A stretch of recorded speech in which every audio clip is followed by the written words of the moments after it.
You ever find yourself really suffering with jealousy and envy? I do. I stew in it. I still in my self pity and I get jealous. I see people on these lavish trips and these lavish houses. They have all this money, all this freedom, and I get jealous. Since I'm currently struggling with this, I'm going to go to James chapter 3. James chapter 3, verse 14, we read, "But if ye have bitter envying and strife in your hearts, glory not and lie not against the truth. This wisdom descendeth not from above, but is earthly, sensual, and devilish. For where envying and strife is, there is confusion and every evil work." I'm going to drop down to chapter 4, verse 3. "Ye ask and receive not, because ye ask amiss, that ye may consume it upon your lust." We go to verse 14. "Bitter envying and strife in your hearts, glory not, and lie not against the truth." That tells me that if I see someone on TikTok in a huge lavish house, I could tell myself, I want that. And now all I have to do is try to get that many followers on here so I can afford that. And then I tell myself, I need to do it to better myself. That's a lie that I'm telling myself. I'm not doing it to better myself. I'm doing it because I'm jealous that they have a big house and I don't.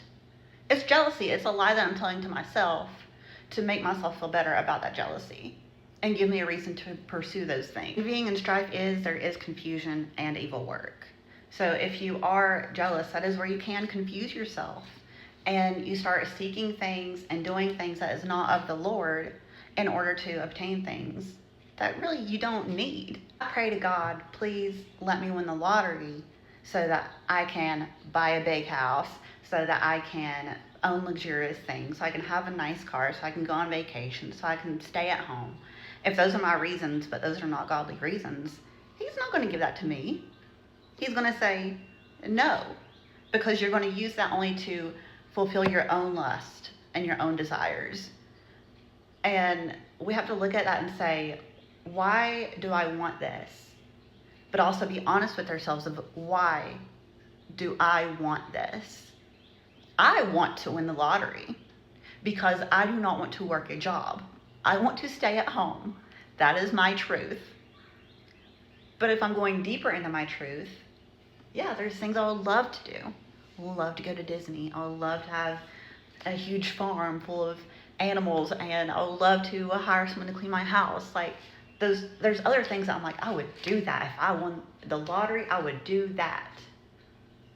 Whereas I should say, well, first of all, gambling isn't of the Lord. But if the Lord were to bless me in that way, how could I use that to glorify Him? But we're humans and we don't look at it that way. We look at it as, what can I do for myself, for my earthly self? And we forget sometimes to look at our spiritual self and our heavenly future, hopefully, versus our earthly presence here that is such a short time anyway.